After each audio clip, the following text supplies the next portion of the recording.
REDSHIFT here, doing my part to shift perceptions out of the pink and into the red.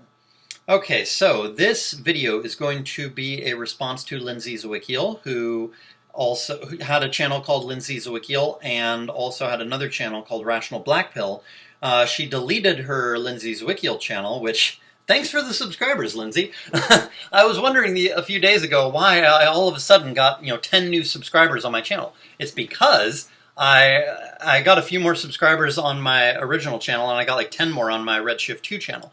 And I'm almost certain it's because you deleted your channel, and so now, after your Rational Blackpill channel, my videos on responses to your videos are coming up. And so anybody who wants to search for you is now going to find my channel. So thanks for that.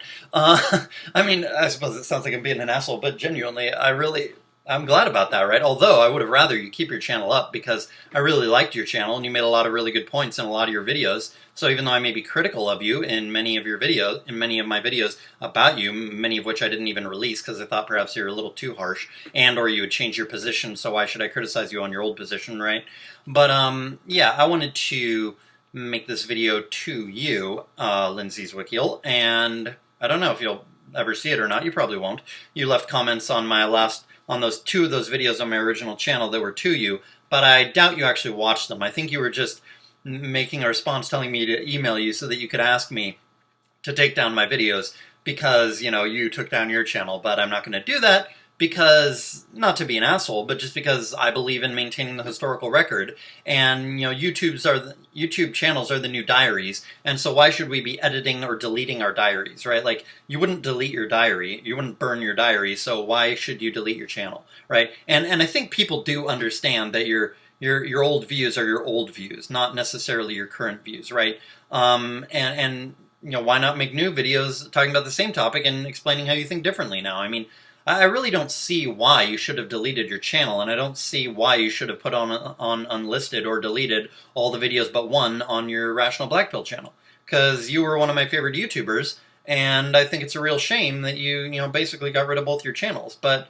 I wanted to address many of the things that you said in that one remaining video, that latest video on your Rational Blackpill channel. So I wrote a script, and this is what it says. It says, "Truth and fame are not mutually exclusive. In fact, I'd say that fame and truth are more synonymous now than they ever have been in human history. And this is because channels like your two channels, are extremely important channels. Not as yours, but channels like that and stuff, right? YouTube channels, like I said, are the new diaries, the new philosophical musings, the new classroom lectures. The YouTube channels are the new a lot of things. But for fame and truth to not be mutually exclusive, one must have the virtue of courage. It takes guts to say unpopular things on YouTube. And that's how you provide value. I mean, anybody who has the guts to make a YouTube channel and keep it up is someone of value in a sense, right? As long as they're not just doing it for the money or something, which is also why you should respect people who don't do it for the money, who don't monetize their channels, and who, don't take Patreon donations. Those people are more respectable, right? Which is probably part of the reason, but mainly your intellectual content is the reason why I appreciated your channel more than Lauren Southern's, Brittany Pettibone's, Tara McCarthy's, Rage After Storms, etc. I liked your channel better than all of theirs because you were more controversial, you seemed to be more fearless, and you weren't doing it just for the money. So, I would encourage you to be the way you were before, because you think the cost is too high, but you really cannot calculate the cost. Like, you may think the cost is high to you personally, but you don't know the effect that you're having on society. You could be having a huge positive effect somehow down the line in a certain way, which I think I talk about later in this script. And as far as all the hate and or disrespect you've gotten from the alt-right, you have to realize that you're not a virgin, and alt-right guys have little respect for non-virgins because non-virgins are unable to pair bond, are part of the divorce rate male devaluation problem, and are utterly ruthless, as you reveal your attitude to be in many of your videos, honestly. And you also have to realize that the fact that you go out of your way to not talk about the legal misandry that is absolutely rampant in the West is something that speaks very badly of you. This is why I dislike Brittany Pettibone now. I used to kind of like her, but then I realized she assiduously avoids talking about MGTOW, and this speaks very badly of her, because she just wants a man to wife her up so that she doesn't have to work for the rest of her life. That's all she cares about. She is pure evil. And any woman who knows about MGTOW topics and legal misandry and doesn't talk about them is pure evil. So you would get way, way, way more respect from alt-right and MGTOW guys if you talked about legal misandry and were way more open about it and about how it's a bad thing and all the rest of it, right? Or at least try to justify it in some way if you think it's a good thing. But just to ignore it is not a good thing. That speaks badly of anybody who ignores an issue like that. A truthful woman would address the issue of legal misandry and would unambiguously come out as strongly opposed to as someone who is strongly opposed to legal misandry. That is, if she also had compassion. A real, compassionate, honest woman would not be interested in getting married, because any woman who wants to get married is saying that she trusts the government more than she trusts her man to stay with her when she loses her looks. She wants the marriage contract because it allows her to take money from her ex-husband when they break up, such as when she is no longer in love with him and thus chooses to leave him for no good reason.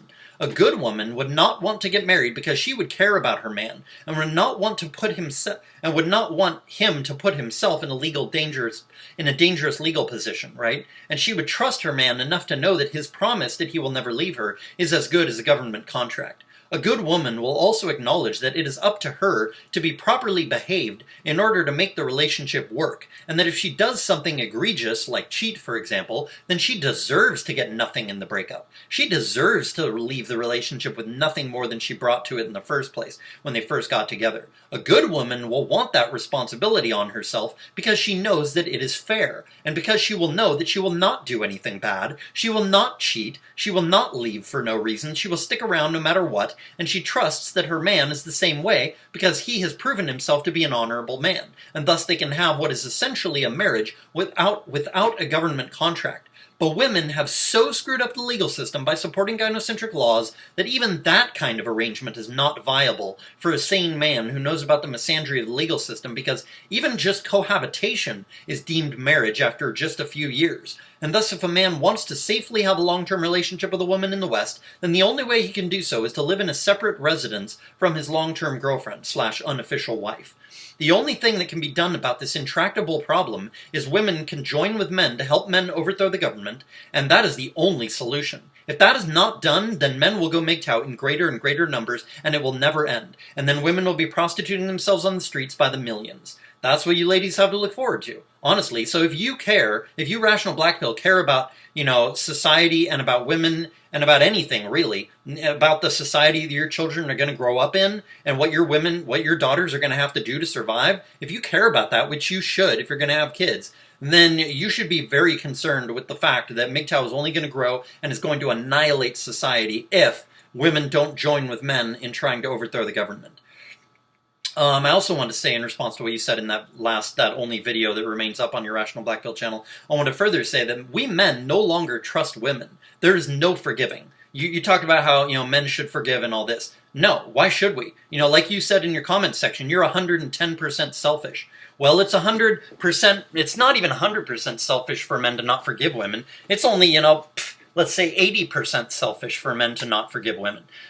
There's no incentive for men to forgive women. There really isn't. There's every incentive, not just for men, but for women, if they knew what was good for them, for the men not to forgive. Because men not forgiving makes women start to be moral again, and therefore society improves. So there is no forgiving. There is no forgetting. Not anytime soon. Women went along with feminism, and now they're going to have to pay the price for divorce-raping men by the millions for decades, stealing men's children and virtually all of men's wealth. The horror of divorce rape cannot be exaggerated. It's never happened to you, so you have no true appreciation of how horrific it is. I know you've been divorced, but you were the woman in the divorce. You have never been a man and had a woman cheat on you and then divorce you and then take your kids from you and then force you to pay alimony and child support. You've never had that happen to you, so you don't know, you can't appreciate how truly horrific it is. Women always do the chameleon thing and change their viewpoint and cave and then manipulate, and then if that doesn't work, they cave a little bit more and they manipulate in a bit of a different way. And then if that doesn't work, they cave a bit more and manipulate in a yet more different way. Men are going to take back power from women. We will either have anarcho-capitalism, in other words, no laws, or we will have fascism. But one way or another, men are going to take back power from women. And the elites and men are going to utterly crush any resistance. Women had their shot at equality and they fucked it up by proving by their actions that they are not capable of handling freedom/equality. Maybe you are, maybe you, Lindsay Zywiciel, are responsible with yourself, maybe you can handle freedom, but 99.999% of women, probably more than that, are not capable of handling freedom, equality, responsibility. Women only want men to forgive because women know that they cannot stand up to the wrath and the determination and the creativity of men when men decide to innovate women out of existence. Artificial wombs are coming and men can't wait for it. No more financial slavery just to get a child. No more female entitlement over having been born with a womb, a vagina, and a semi-pretty face. You know, the average woman is not all that good looking. And we will look down on women for that fact. Because women have been looking down on men who don't make a ton of money for quite some time. We men will innovate women out of existence. In 150 years, the human race will be entirely male, with only a few women left around in case there is a huge societal collapse and technology can no longer be used to reproduce with, and we need a few women around to procreate with the old-fashioned way so as to allow the human species to survive. Women do not value men, and that's just a fact. Women were designed by evolution to be more ruthless than men, in order to survive around bigger, stronger, faster, smarter, more aggressive men. And now feminism has showed us the true colors of the female gender. Women need men, but men do not need women. And unless women completely cave and give up all their rights, we men will not take women back. And the government won't change the misandric laws because it wants to retain power, and so MGTOW will only grow bigger and bigger and bigger. It's unstoppable. Although because I'm a rational and humane person, I advocate that men take women back once women completely cave, but not before that point is reached. But a lot of MGTOW men say, we're never taking women back, let them burn, let them die, let them prostitute themselves on the streets. But I'm more humane, I'm more rational, so I advocate taking women back. But, you know, a lot of MGTOW men don't, and a lot of MGTOW men won't. And so the sooner women cave, the more likely they are to, you know, not be, you know, utterly destroyed by, you know, male callousness. It's really that simple. The longer women take to cave, the worse it's going to be for women. You know, like Zeitgeist Eater, a content creator who you, Lindsay Zywiciel, would almost certainly appreciate, I say that if men don't take back women, then women will double down on their allegiance to government, and this will result in the freedom fighters losing the war against government tyranny and corporate tyranny, which is just one amalgamated form of tyranny. You know, government tyranny and corporate tyranny are essentially one thing, because that's how closely they're linked. But until women give up all their rights, they are just bargaining and trying to consolidate the gains of feminism while not having to pay a price for those gains. Karen Strawn, a very famous men's rights activist, was correct when she said that men can take care of themselves, and if society wants men to give women children and take care of women and help women raise children, then men have to be given extra authority and power in society in order to compensate men for taking on the added burden of a wife and children. Now, that's what Karen Strawn said, and Karen was absolutely right about that. And women are still proving that they are unwilling to give men that extra power and authority, and thus such women, which is 99.9999999% of them, are worthless to men who are awake and are fighting the evil Ashkenazi Jewish people at the top of the power pyramid, who are fighting fiat currency, who are fighting the government, the corporations, and who are also fighting gynocentrism. These women who don't want to give men this extra power and authority are worthless to red-pilled men. And red-pilled men are far more valuable, far more aggressive, and far more likely to start and end the civil war and start and end the war against women than the blue pill idiots, you know, the tradcons and the pussy panderers, right? It's that simple, you know. Women should fear MGTOW, but women would not have to fear MGTOW if women were honest, compassionate, and totally caved and offered to give up all their rights. You said that the hatred that men have for women is not helpful, but you are gravely mistaken. It is the only thing that is helpful, because only when women are scared shitless will women start to cave. And only when women cave en masse and give up all their privileges, which they currently call rights, and give up more of their rights as well, so the men actually have more rights, only then will men be able to save all of humanity by overthrowing the government and establishing an anarcho-capitalist world that, because of technology, will, for the first time in history, be capable of being created. Anarcho-capitalism will be possible to be created because of technology soon. For most of human history, people did not have to pay for shelter, food, medicine, etc. You know, we lived in tribes and life was essentially free.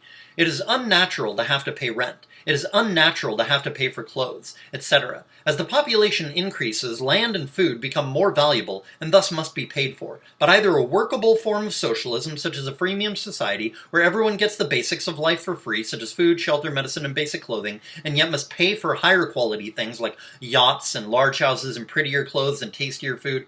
We're going to either have that, Or, if not a freemium society, then an anarcho-capitalist society, where everything runs on blockchains, currency, social networks, marriage contracts, etc., and where everything automatically executes on smart contracts and needs no judges, no lawyers, no law, etc. And another thing I want to say in response to what you said in your video is most of female ruthlessness